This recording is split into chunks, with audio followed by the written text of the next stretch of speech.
A ver si encuentro algo sobre medio ambiente. A ver. Mejor este. Nah, ¿sabes qué? Mejor escucho Todo Muy Natural 2.0. ¿Y vos? Muy buenas tardes a todos, todas, todes. Bienvenidos a este nuevo programa, el número ya 25 de esta segunda temporada de Todo Muy Natural 2.0. En este programa vamos a tener de todo, como siempre decimos, noticias, efemérides, recomendaciones. En este caso vamos a estar hablando con Sheila, justamente por el Día Mundial del Suelo, pero como siempre decimos, este programa lo hacemos en conjunto. Y quien les habla, quien también es parte de la producción, de la edición, de las pautas, entrevistas y todo lo demás, Gina Gatti, pero a mi lado mi amiga, compañera, licenciada Maelisa Manrique. Hola G, hola, bueno, buenas tardes para todos, espero que estén teniendo un lindo día. Como dijo G, vamos a tener un programa súper completo con una entrevista muy linda que hicimos. Y bueno, no vamos a spoilearles mucho más. Esperamos que se queden ahí, que se queden atentos a Todo Muy Natural, como salimos todos los martes de 7 a 8 de la tarde o de la noche, como quieran decirles. Así que bueno, esperamos que se queden ahí. Como dijo G, no hacemos el programa solas, sino que hay un gran equipo detrás de todo esto. En coordinación general se encuentra Yanela Alves, quienes nos ayudan con la producción, Diego Ibarra, Giselle Brica y Sole Restivo. En la artística, quienes siempre nos dan una mano, Lea Bustamante, la China Yaquemet y Tommy Kessler. Nuestro columnista estrella, el ingeniero Gabriel Blanco, quien saldrá la semana próxima. Como siempre decimos, podés comunicarte con nosotras, nos podés escribir al 284 15 500 200. En Instagram nos encontrás como Todo Muy Natural 2.0 y en YouTube como Radio Universidad Unicen. En Instagram te recomiendo que ya nos vayas a seguir, porque ahí vas a encontrar el resumen de cada programa con el respectivo link. Así sabés un poco de qué vamos a hablar, o de qué hemos hablado, mejor dicho, pero nos podés volver a escuchar porque ahí vas a tener la primera y segunda temporada de Todo Muy Natural. Y en Radio Universidad Unicen vas a encontrar no solamente nuestra programación, sino también toda la programación que Radio Universidad tiene para vos. Efemérides en Todo Muy Natural. Bien, continuamos con Todo Muy Natural y en este caso llegamos a la sección de efemérides, que en este caso encontramos 3 efemérides. La primera será mañana, 3 de diciembre, Día Mundial de No Uso de Plaguicidas. Esta fecha fue establecida por la Red de Organizaciones PAN Internacional para recordar la tragedia de Bhopal, India, en el año 1984. Esta fecha busca concientizar sobre los riesgos de los plaguicidas para la salud y el medio ambiente, promoviendo alternativas sostenibles como la agroecología. Y ahora nos vamos al 5 de diciembre, Día Mundial del Suelo, que es justamente por este tema que vamos a hablar con Sheila, y es que el Día Mundial del Suelo se celebrará el 5 de diciembre para concientizar sobre la importancia de gestionar los suelos de forma sostenible y protegerlos. Esta fecha fue oficializada por la ONU en el año 2014 a propuesta de la FAO en honor al 5 de diciembre, fecha de cumpleaños del rey de Tailandia, Bhumibol Adulyadej, quien impulsó la iniciativa. Bien, y también el próximo 5 de diciembre será el Día Internacional de los Voluntarios. Se celebra anualmente el 5 de diciembre para reconocer y promover la incansable labor no solo de los voluntarios de las Naciones Unidas, sino de los voluntarios de todo el mundo.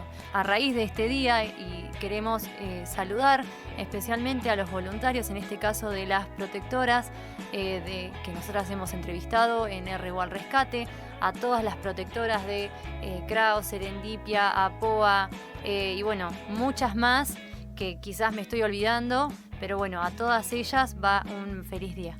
Ahora sí, nos vamos con las noticias locales, nacionales e internacionales.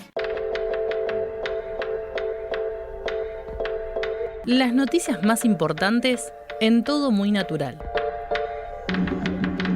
Comenzamos con las noticias locales. Justamente vamos a estar hablando del quirófano móvil, del calendario del quirófano móvil. Como siempre decimos, por más que hayan pasado los días, nos gusta nombrar igualmente dónde estuvieron o dónde han estado el día de hoy, por ejemplo, para que ustedes también sepan el lugar al que pueden llegar a estar, también en los horarios y demás. El lunes estuvieron en Villa Mi Serranía, en Club Defensores de Salta y Córdoba. El martes, hoy, estuvieron en Santa Luisa, en la delegación municipal. Mañana miércoles van a estar en el Quiroga 2, en el Zoom del SIC, Jusey al 400. El jueves 4 en Amparo Castro, Junta Vecinal Amparo Castro en Aguilar 2250. El viernes 5 en el Progreso Zoom del Nido, ubicado en calle 7, esquina Mitre. Para vías de comunicación, podés comunicarte de lunes a viernes de 7:30 a 13 horas por el 2284-66-6400. Ahí pueden recibir llamadas y mensajes solo por WhatsApp. Mientras que en línea fija podés comunicarte al 2284-579825. Por atención veterinaria se encuentran de lunes a viernes de 11 a 13 horas por orden de llegada en Urquiza 5493.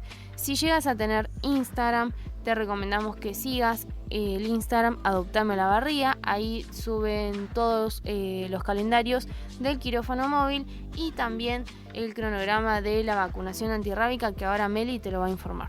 Así es, también algo para agregar de todo lo que mencionaste es que también el cronograma de vacunación y el de quirófano móvil lo pueden encontrar en la página del municipio y si no en el Instagram de olavarría.va. Así es. La vacunación antirrábica del lunes al sábado 6, el lunes estuvieron en el barrio Villa Mi Serranía, en el Club Defensores de 9 a 12 horas. El martes, es decir, hoy, estuvieron en Villa Mailín, en La Rioja y Las Heras, de 9 a 12 horas.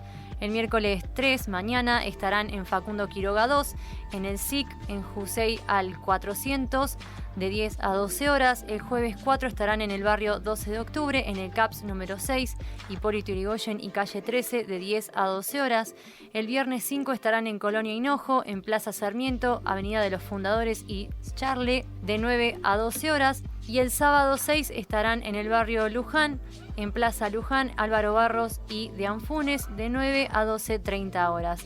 Como siempre decimos, en caso de lluvia se suspende y se reprogramará el puesto. Bien, ahora nos vamos con las noticias nacionales. Esta la tomamos del portal Filonews. El CONICET se prepara para la última expedición de este año 2025. Del 14 de diciembre al 10 de enero, el buque Falcor de Schmidt Ocean Institute recorrerá el talud continental argentino en busca de ecosistemas quimiosintéticos. Un equipo liderado por la bióloga María Emilia Bravo de Exactas de la Universidad de la UBA estudiará organismos extremos que sobreviven sin luz solar, alimentándose de metano y gases tóxicos. Estos ecosistemas usan quimiosíntesis en lugar de fotosíntesis. Bacterias y arqueas transforman compuestos inorgánicos en energía química. Entre las especies, gusanos tubicolas, almejas y mejillones, quimiosintéticos, cangrejos, yeti con bacterias en sus pelos y arañas de mar. El robot submarino Subastian realizará mínimo 15 inmersiones hasta 4.500 metros, recolectando muestras de agua, sedimentos y fauna bentónica. Todas las inversiones serán transmitidas en vivo por streaming, como en las campañas anteriores de Falcor 2 en aguas argentinas. Así que te vamos a recomendar que te conectes por YouTube, así puedes ver la transmisión en vivo. Bien, la segunda nota la tomamos desde Econews. Diputados dio media sanción al proyecto minero San Jorge en Mendoza. La Cámara de Diputados de Mendoza dio media sanción al proyecto minero PSJ Cobre Mendocino, también conocido como Proyecto San Jorge, en medio de manifestaciones fuera de la legislatura. Algo estuvimos comentando la semana pasada también. ¿Qué aprobaron? La declaración de impacto ambiental del proyecto minero en Uspallata, la creación de un fondo de compensación ambiental, la ley de regalías mineras y la habilitación de una nueva etapa de 27 proyectos en el Distrito Minero Occidental 2 de Malargüe. Con 39 votos afirmativos y 6 negativos, algunos diputados se enfocaron en el fondo de compensación ambiental que, según dijeron, van a usar recursos de los mendocinos y no de la empresa que contamina en caso de daño ambiental. Terrible, la verdad. A pesar de que el gobierno afirma que va a llevar a cabo estrictos controles ambientales, una de las principales preocupaciones sigue siendo el agua. El proyecto declaró que va a usar alrededor de 140 litros de agua por segundo. Según denuncias del CONICET y de expertos como Marcelo Girot, geógrafo y profesor de la UNCUYO, La información que usaron para estimar el caudal del arroyo Tigre, de donde se extraerá el agua necesaria, está desactualizada. Desde el gobierno, por su parte, justificaron que van a reciclar el 90% del agua. En el mismo contexto, el presidente Javier Milei volvió a insistir en la modificación de la ley de glaciares, una idea del gobernador de Mendoza que buscará darle el poder a las provincias para que determinen por sí mismas su ambiente periglaciar, donde actualmente está prohibido realizar minería. ¿Qué sigue? El Senado tratará este paquete de medidas el próximo 9 de diciembre. Ahí se decidirá si son oficiales o no. Si se confirman, la construcción del proyecto demandaría alrededor de 20 meses. Bueno, nada que agregar. Terrible la noticia. Esperemos que sea lo mejor para todos. Ahora nos vamos también a Econews, y es que en octubre más de la mitad de la electricidad generada en Argentina vino de fuentes renovables. Las renovables, solar, eólica y pequeñas hidro, alcanzaron un 24,8% su mayor participación histórica. Las grandes centrales hidroeléctricas aportaron otro 26,7%, llevando el total de las energías de fuentes renovables al 51,5% de la matriz.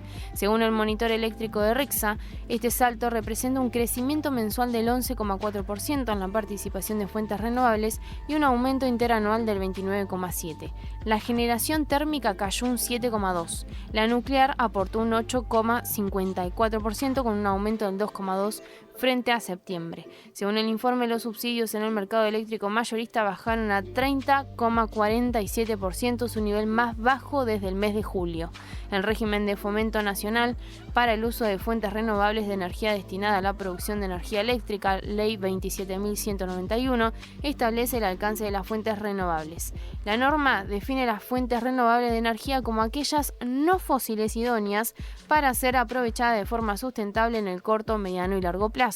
Se incluye energía eólica, solar térmica, solar fotovoltaica, geotérmica, mareomotriz, undimotriz, de las corrientes marinas, hidráulica, biomasa, gases de vertedero, gases de planta de depuración, biogás y biocombustible. Pero la ley expresamente habla del límite de potencia para que los proyectos de centrales hidroeléctricas sean incluidos y considerados bajo este régimen de fomento, hasta 50 megavatios. Organizaciones ambientalistas aseguran que estas grandes represas no pueden ser consideradas como renovables por el impacto ambiental que producen.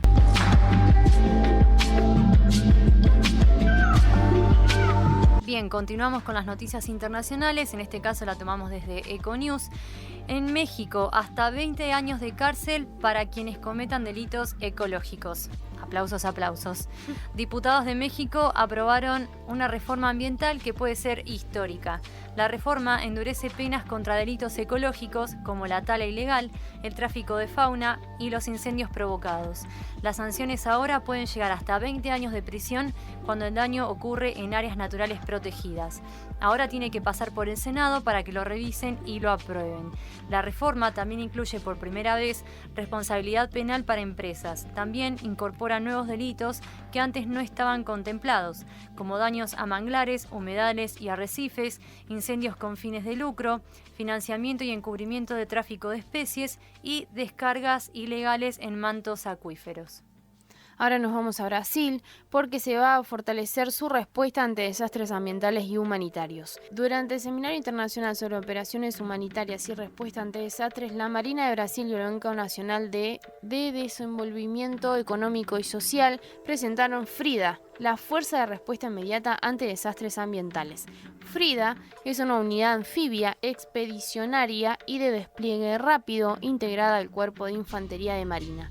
Combina capacidades logísticas de rescate y de seguridad con una estructura diseñada para brindar asistencia humanitaria en operaciones de alta complejidad. Este desarrollo forma parte del proyecto Prepararse para Proteger, que involucra a universidades brasileñas en el fortalecimiento del aprendizaje militar frente a nuevos escenarios de crisis.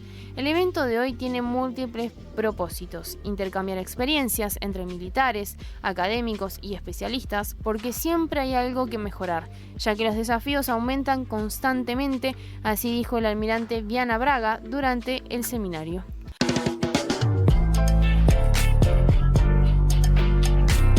Entrevistas en Todo Muy Natural. Bueno, continuamos con Todo Muy Natural y en este caso llegamos a la sección de entrevistas. En este caso vamos a estar entrevistando a Sheila Heimenrath. Ella es abogada por la Universidad de Buenos Aires, tiene un máster en Derecho y Economía del Cambio Climático por Flaxo, Argentina. También es coordinadora de dicha maestría en el seminario sobre agroecología y cambio climático y a su vez es doctoranda en dirección de la innovación sistémica en el ITBA. Bueno, Sheila, muchas gracias por tomarte este ratito para brindarnos esta entrevista. ¿Cómo estás? Un gusto inmenso estar aquí con ustedes. Así que la agradecida soy yo por la invitación y la posibilidad de dialogar. Bueno, me alegro, el gusto es nuestro. Bueno, ¿por qué vamos a entrevistar a Sheila? Porque el 5 de diciembre será el Día Mundial del Suelo y es por esto que queremos empezar a preguntarte qué es el Día Mundial del Suelo y cuál es el objetivo de celebrar este día.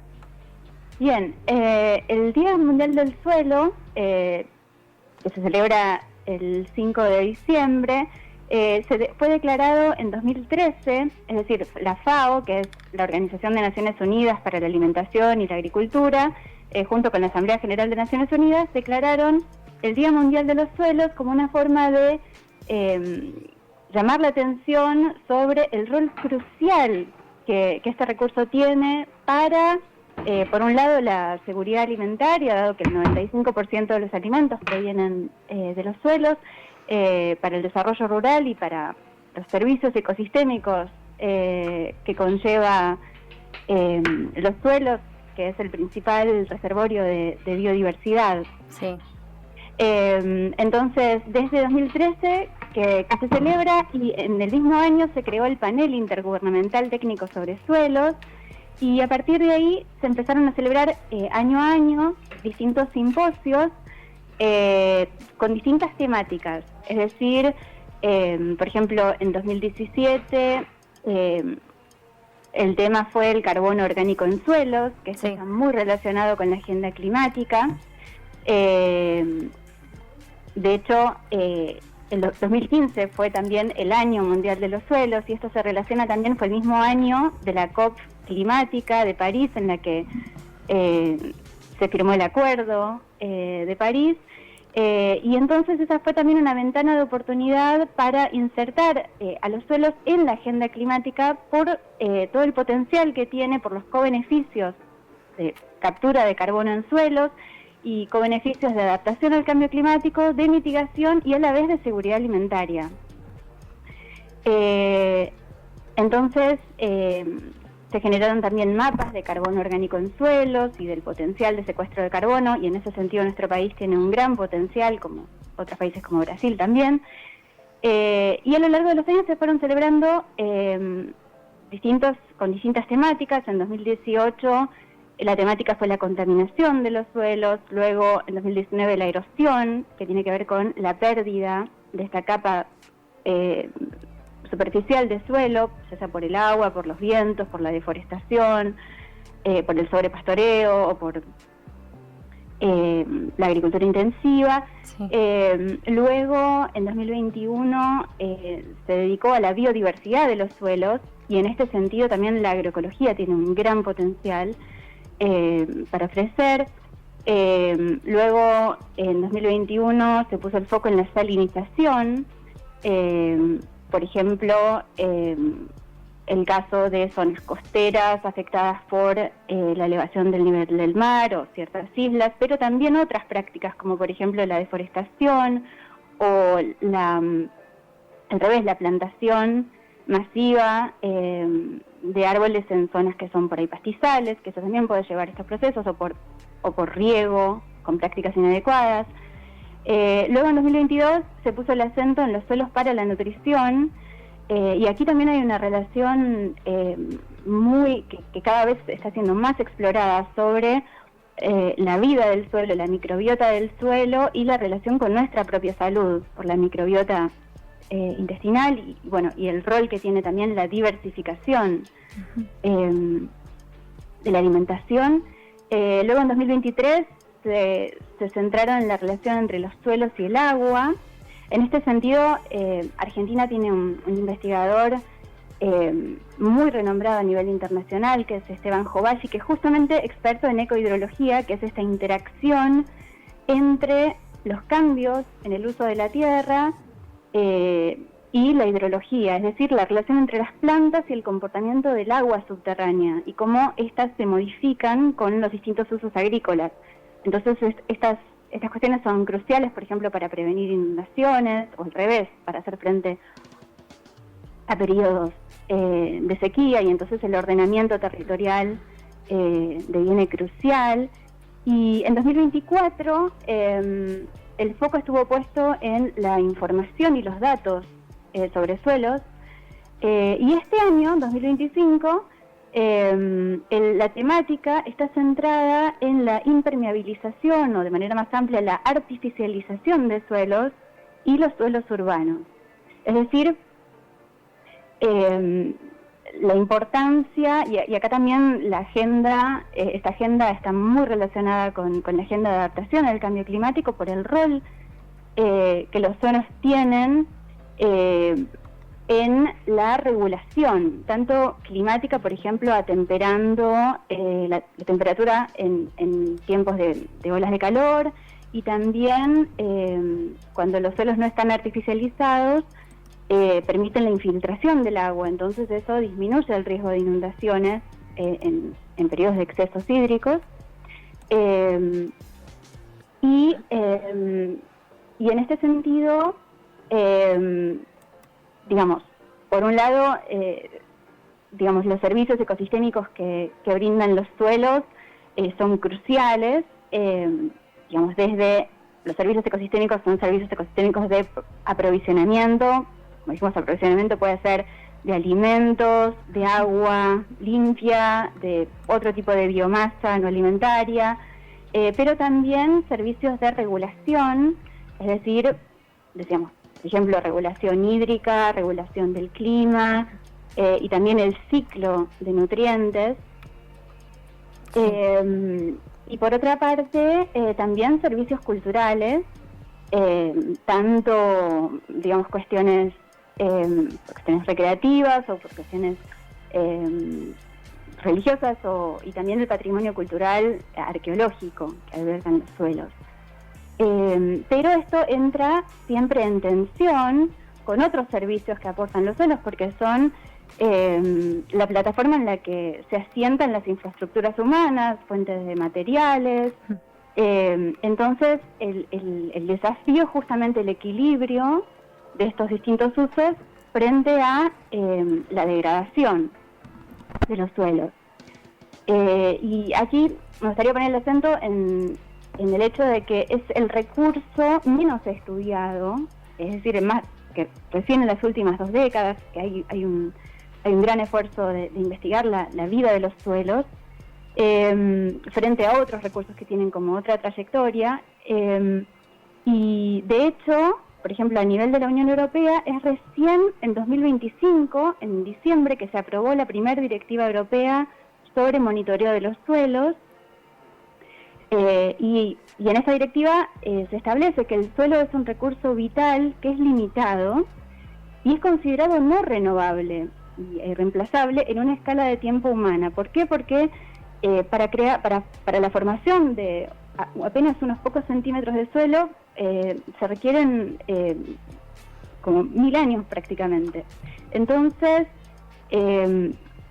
justamente esta directiva, por ejemplo, lo que apunta es a abordar justamente la degradación de los suelos, que puede ser tanto física, por erosión, por compactación, por la reducción de esta capacidad de retener e infiltrar el agua, por la artificialización, o también química, por el exceso de nutrientes, o al revés, por el agotamiento de los nutrientes, por la acidificación, la contaminación, y también por la degradación biológica, que es la pérdida de biodiversidad y de actividad biológica, o la pérdida de carbono orgánico. Y justamente en 2015, digamos, esto forma parte, a pesar de que no hay una normativa internacional todavía vinculante sobre suelos, sí aparece en los Objetivos de Desarrollo Sostenible de 2015, en el Objetivo 15, el ODS 15, que está centrado en ecosistemas terrestres, incluye el objetivo de detener e invertir la degradación de las tierras, y la meta número 3 es justamente establece la degradación neutra del suelo. Es decir, llegar a una instancia en la cual, idealmente sería restaurar todos los suelos. O sea, hay ciertos niveles de degradación que no son reversibles, pero otros sí. Entonces, bueno, de restaurar y regenerar los suelos y de evitar su degradación. Entonces, en este sentido, justamente la temática de este año, que está centrada en los suelos urbanos, en la no artificialización de suelos y el consumo sobrio de suelos, tiene una importancia crucial e implica como un cambio de paradigma. En algunos países, por ejemplo en Francia, la Convención Ciudadana del Clima estableció, luego a través de una ley del clima, por ley la cero artificialización neta a 2050, con metas además intermedias, lo cual genera todo un nuevo paradigma, tanto para los urbanistas como para todos los actores. Es un gran desafío cómo consumir menos espacio, pero a la vez es un suelo fértil, ¿no? Sí. Y a la vez implica también una transversalización de todas las agendas. ¿Por qué? Porque uno puede pensarlo también como una oportunidad de mejorar la calidad de vida. Por ejemplo, les doy un ejemplo. La expansión de la mancha urbana en las ciudades no se da solamente por el aumento de la población, sino que es bastante más alta, varias veces más alta que este aumento de la población, y muchas veces se da por una falta de acceso a la vivienda en los centros urbanos. Entonces, las personas tienen que viajar varias horas por día para ir a trabajar y se arman cinturones, primeros cinturones, segundos cinturones, terceros cinturones en las ciudades o en las grandes metrópolis, que van consumiendo cada vez más espacio en detrimento de otras zonas, que pueden ser zonas de producción de alimentos, como cinturones verdes en las zonas periurbanas, que a la vez son cruciales, por un lado, para aprovisionar de alimentos frescos y de cercanía a las ciudades, y a la vez reduce la necesidad de transporte, y además genera más resiliencia frente al cambio climático, ¿no? Tanto por una cuestión de adaptación como por una reducción de emisiones por esta cuestión de consumir en cercanía. Y en ese sentido, los cinturones verdes, o sea, la protección de los cinturones verdes urbanos y periurbanos, deviene crucial en la política pública. Y en Argentina hay varios ejemplos muy interesantes para citar, como por ejemplo el Cinturón Verde de Rosario, que se creó en la crisis del 2001 para aprovisionar de alimentos frescos y también generar puestos de trabajo y además la accesibilidad de alimentos de calidad, y recibió numerosos premios internacionales en el Pacto de Milán de Políticas Alimentarias Urbanas, del World Resources Institute también.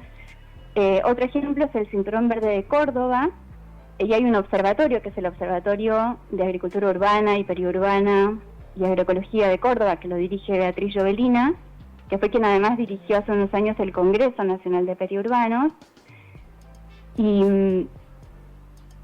también no solamente a nivel de ciudad, sino a nivel metropolitano. Por ejemplo, la ciudad de Rosario fue la primera en implementar a nivel mundial un instrumento que se llama TAPE, que es un instrumento de evaluación de la performance agroecológica, y la metrópolis de Rosario es el primer ejemplo de aplicación de esta herramienta.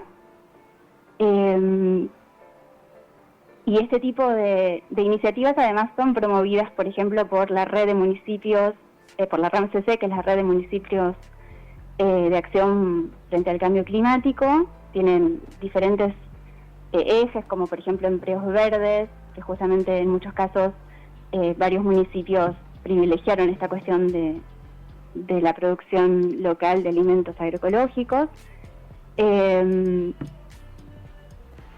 Y por otra parte,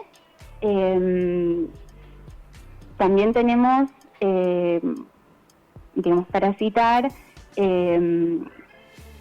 para los que quieran investigar el tema, hay países, por ejemplo, Francia tiene un observatorio de artificialización de suelos. Acá en Argentina, una página muy interesante para consultar es MapBiomas, que es un clúster de organizaciones de la sociedad civil, universidades, que generan un mapeo de los cambios en la cobertura y el uso del suelo. ¿Cómo dijiste, perdón, la página? ¿MapBioma? MapBiomas, que se actualizó hace muy poquito, y pueden encontrar toda clase de tutoriales para usar la herramienta, y que es un observatorio de las últimas décadas en toda la Argentina,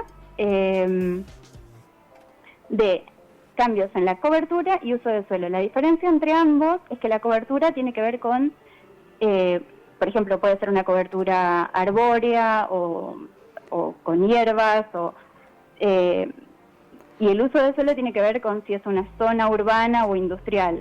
Pero la diferencia es que uno puede tener, por ejemplo, un parque en una ciudad, entonces la cobertura puede ser arbórea, pero el uso de suelo urbano, o al revés, uno puede tener un uso de suelo rural y tener un depósito que está artificializado. Entonces distingue ambas. Y en caso de que haya zonas con deforestación también, ¿se puede encontrar en esta página? Exactamente, ese es uno de los principales motivos por el que fue creado. Perfecto. Exactamente. Sí. Bueno, la verdad es que nos respondiste un montón de preguntas que teníamos armadas. Bueno, en otras columnas hemos estado hablando un poco también del uso irresponsable o indebido por parte de las empresas inmobiliarias. Algo comentaste vos también recién. Claro, que en general, digamos, la falta de planificación urbana, sobre todo... Sí. En países de América Latina, tiene como consecuencia, es decir, por un lado, digamos, son dos cuestiones. Por un lado,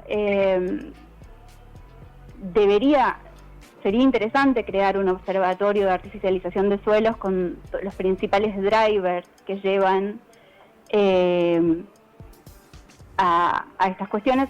De hecho, en todo el material del Congreso de Periurbanos, que lo pueden encontrar en línea, hay muchísimas publicaciones que se discutieron en su momento en cada una de las ciudades y localidades de los tipos de problemas que trae en Argentina, digamos, en muchos casos inclusive por una cuestión de especulación inmobiliaria, ¿no? De viviendas que incluso son ociosas, pero que forman parte de una cuestión, ¿no? de especulación financiera, que no sirve tampoco al uso social de acceso a la vivienda, y cómo se requeriría realmente una planificación estratégica para justamente evitar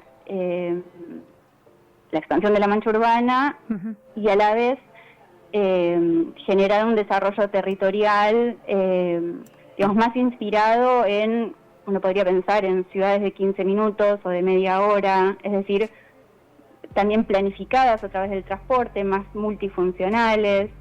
En ese sentido, un ejemplo que nuestro país es interesante de ordenamiento territorial, que sería interesante que fuera replicado en la región metropolitana de Buenos Aires, es el caso del Gran Mendoza, que generó una institución que es el Unicipio, que unifica, es decir, que es una institución que involucra a todos los municipios del Gran Mendoza, justamente para una planificación ambiental del territorio, que es una zona además que tiene problemas, ¿no? de escasez hídrica, entre otras cuestiones, y justamente permitiría, ¿no? una planificación, donde todos los municipios de esa zona metropolitana pueden coordinar y generar una planificación a mediano y largo plazo sostenible. Sería, increíble que eso se pudiera generar en otros conglomerados. Perdón. Sí, no, de la Argentina. No, Sheila, ¿cómo estás? Soy Gina. Encantada. Bienvenida a Todo Muy Natural, primero que nada. Y yo quería consultarte si crees que existe alguna solución ante todo esto. Y a su vez también, si te parece, contarle a nuestros oyentes qué actividades se van a realizar para celebrar justamente esta fecha. Genial. Bueno, en relación a la segunda pregunta, se pueden inscribir de manera gratuita en la página de FAO. Tienen, por un lado, el 5 de diciembre hay toda una van a haber toda una serie de actividades que se pueden registrar en la página de FAO. Es FAO World Soil Day en inglés, pero lo pueden encontrar también en español, que es Día Mundial del Suelo, y pueden inscribirse a todas las actividades que se van a hacer el próximo viernes.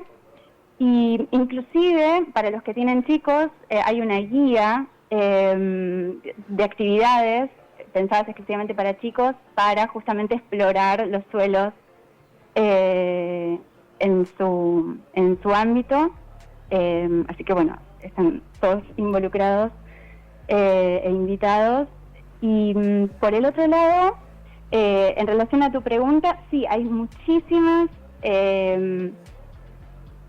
acciones que se pueden llevar a cabo desde múltiples esferas. Por un lado, desde las ciudades, hay toda clase de iniciativas por ejemplo, de techos verdes, de desimpermeabilización, de parte de las áreas que hoy día tienen cemento. Entonces con una planificación estratégica se puede ir desimpermeabilizando, y a la vez también hay iniciativas de creación de microbosques urbanos y de la vuelta, de la revegetalización de las ciudades, iniciativas de agricultura urbana y periurbana, la preservación de esos espacios. Por otra parte, también hay, a nivel global, hay una iniciativa que fue llevada a cabo por instituciones francesas que se llama Agrimonterra, que es una prospectiva sobre usos de la tierra y seguridad alimentaria mundial a 2050, que es una perspectiva que la particularidad que tiene es que está basada sobre un modelo biofísico, es decir, y que pretende democratizar esta,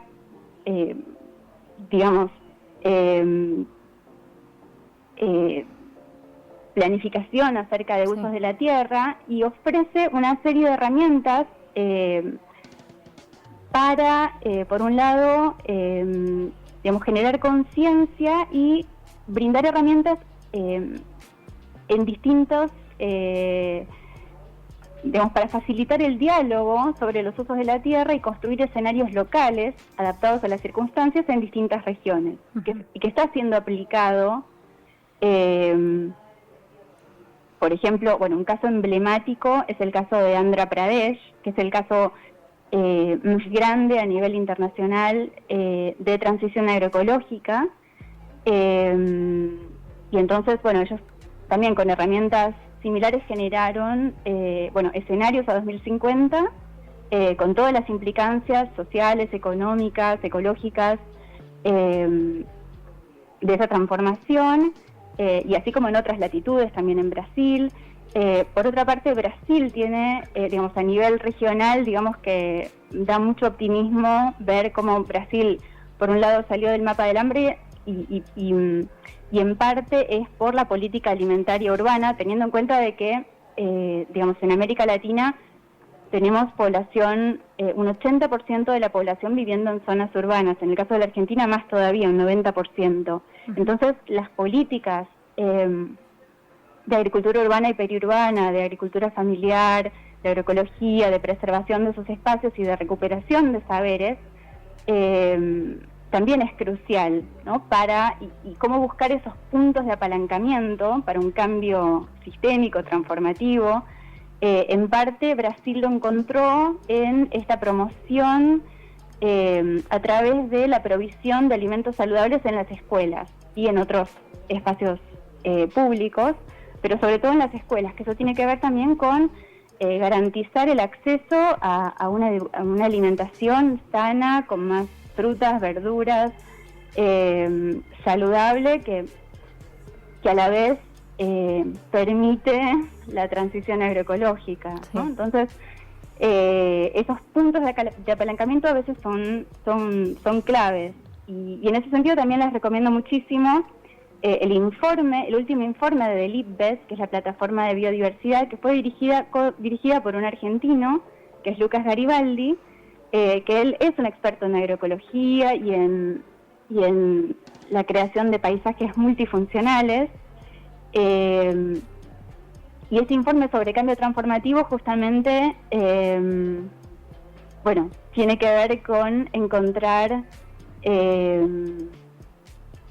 sinergias, ¿no? Es decir, muchas veces, por ejemplo, hablamos de capturar carbono en suelos, pero también es fundamental la cuestión de la biodiversidad, y también es decir, no hay un planeta para resolver el cambio climático y otro para resolver el tema de la pérdida de biodiversidad. Entonces, hay algunas actividades que justamente permiten toda clase de cobeneficios. Por ejemplo, la transición agroecológica es una de ellas.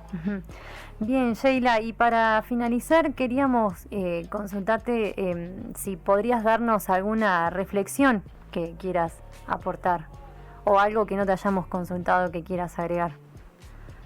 Bien, a mí se me ocurría, justamente cuando estaban naciendo las ciudades, o la ciudad de Buenos Aires, de donde estoy hablando, y reflexionando sobre la cuestión de los suelos, a veces, para amplificar un poco, es decir, la cuestión interdisciplinaria, es decir, es claro que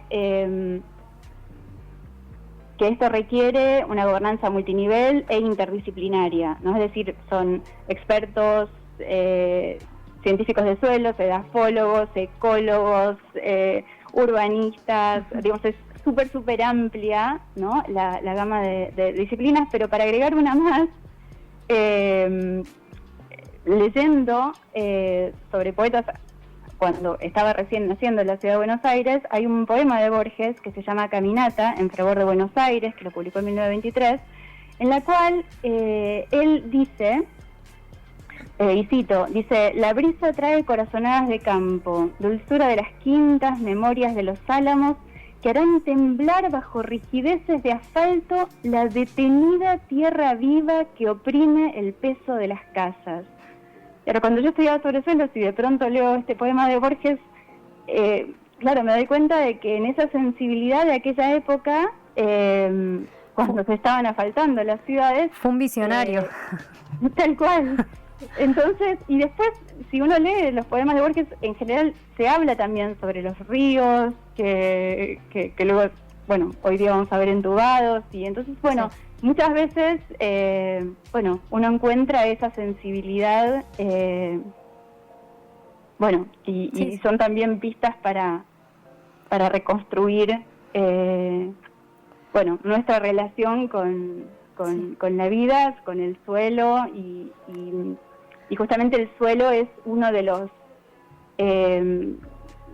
elementos que por distintas razones culturales está menos valorado, ¿no? Tal vez porque de manera inconsciente, digamos, por el hecho de que, no sé, el suelo es donde tiramos los residuos, donde enterramos a los muertos. Entonces hay como toda una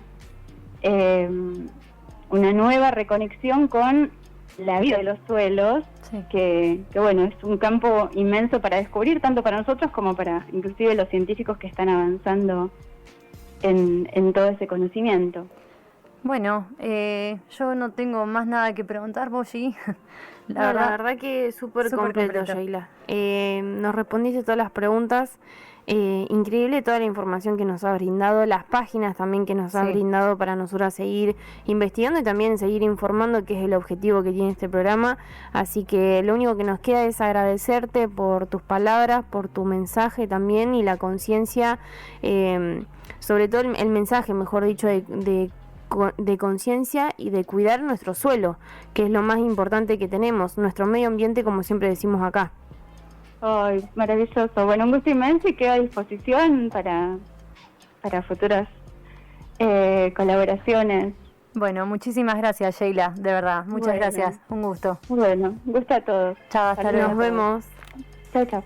Bien, así pasaba Sheila Hemmenmark. Ella es abogada por la Universidad de Buenos Aires, máster en Derecho y Economía del Cambio Climático por Flaxo, Argentina, coordinadora de dicha maestría en el Seminario sobre Agroecología y Cambio Climático. También es doctoranda en Dirección de la Innovación Sistémica en el ITBA, y con ella justamente estábamos hablando sobre el Día Mundial del Suelo, su objetivo justamente de por qué se celebra y la importancia que tiene el mismo. Como cierre del programa, en Todo Muy Natural, Te recomendamos distintos libros, series, películas y canciones. sobre temáticas medioambientales.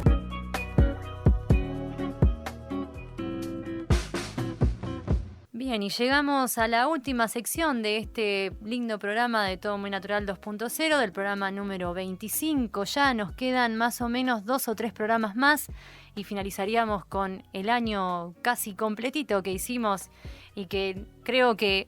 De todo. Hemos tenido de todo, y si nos ponemos a hacer un reconto nos terminamos más, pero bueno, llegamos a esta linda sección de recomendaciones. En este caso vamos a recomendarles libros en cuanto a medio ambiente. En este caso, la primera recomendación se llama Saving Us o Sálvennos, de Katarina Haihoe. Es una científica de clima de renombre internacional. Hay quienes opinan que esta obra podría resultar en una expansión masiva del interés en el cambio climático. Haihoe es una hábil oradora pública y Saving Us es un seguimiento de su magnífica charla TED del año 2018. Lo más importante que puedes hacer para combatir el cambio climático es hablar al respecto. Es una entretenida clase magistral sobre la ciencia de la comunicación que no se guarda nada sobre la amenaza que enfrenta la humanidad o el tamaño de la tarea para evitar consecuencias catastróficas. Bueno, habrá que leer ese libro, sí. Ahora nos vamos con otro que se llama La historia de las cosas, Annie Leonard, un clásico ya de la literatura ambiental. En el libro La historia de las cosas de Leonard, quien desde 2014 es directora ejecutiva de Greenpeace en Estados Unidos, un dato no menor, aborda con gran profundidad las etapas de la economía de los materiales: extracción, producción, distribución, consumo y eliminación, ilustrándolas con ejemplos de todo el mundo. En este sentido, también comparte sus historias de viaje por Bangladesh, Sudáfrica, India y otros países, visitando las fábricas donde se producen nuestras cosas y los vertederos donde son depositadas. Cabe destacar que la edición de La historia de las cosas es en sí misma un ejemplo de cómo producir impresos reduciendo el impacto ambiental. Este libro no solo describe cómo podemos hacer las cosas de un modo distinto, sino que es un modelo de ello justamente. Hermosa reseña, habrá que leerlo también. Les recordamos La historia de las cosas de Annie Leonard y Saving Us de Katharine Haihoe. Bien, y de esta manera finalizamos con este programa de Todo Muy Natural, en el que, como siempre decimos, tuvo de todo, tuvo noticias locales, nacionales e internacionales, tuvo efemérides, tuvo una hermosa entrevista a Sheila Hemmenmark y estuvimos hablando sobre el Día Mundial del Suelo, en el que nos aportó muchísima información. Así es, como siempre decimos, te puedes comunicar con nosotras, podés comunicarte con nosotras al WhatsApp 15 500 200, acordate con la característica de la barría 2284. En Instagram nos encontrás como Todo Muy Natural 2.0, ahí vamos a subir los resúmenes de cada programa con su respectivo link, y en YouTube como Radio Universidad Unicen, donde vas a encontrar no solamente nuestra programación, sino todos los hermosos programas y toda la información que te brinda nuestra radio universitaria. Bien, el programa no lo hacemos solas, como siempre les decimos también. En coordinación general se encuentra Yanela Alves, en producción Diego Ibarra, Giselle Brica y Soledad Restivo, quienes nos ayudaron con la artística, Lea Bustamante, la China Yaquemet, Tommy Kessler y nuestro columnista Gabriel Blanco. Y bueno, siempre nos dejamos para lo último, pero somos quienes ponemos la voz, quienes ponemos el cuerpo también y quienes hacemos edición, producción, todo. operación técnica. A veces estamos las dos solas, vamos a programar la consola, venimos, grabamos, ponemos pausa, vamos y bueno, hacemos todo, pero lo hacemos con mucho amor, con mucho entusiasmo, con mucha garra y así vamos a seguir hasta finalizar el año. Gina Gatti, mi gran amiga y compañera, y quien les habla, Melissa Manrique. Como siempre decimos, nos encanta hacer este programa, lo hemos llevado a otras provincias ya en lo que va del año, así que estamos muy felices. ¿Y quién te dice el año que viene? ¿Se viene con todo? Sí, se va a venir con todo, porque Todo Muy Natural va a seguir creciendo, es nuestro objetivo y es lo que amamos hacer. Gracias a todos los que nos están escuchando del otro lado, a los que nos ayudan a difundirnos, a que más gente nos conozca. Como siempre decimos, comuníquense, creemos que la información que siempre damos, creemos no, estamos seguras de que la información que siempre damos es totalmente verdadera, porque la sacamos de portales, como siempre decimos, que trabajan esta información como nosotras sabemos que lo trabajan. Es información verosímil, es verdadera, son grandes fuentes de información en cuanto a lo que es el cuidado del medio ambiente y lo que está pasando en el mundo, así que se los aconsejamos un montón y obviamente ponemos justamente a disposición este programa para que ustedes tengan toda la información lo más clara posible y como siempre abierta a toda la comunidad. Sin más preámbulos, nos encontramos el martes, como siempre decimos, a las 19 horas por la FM 90.1 en esto que amamos hacer, Todo Muy Natural 2.0. Adiós. Adiós.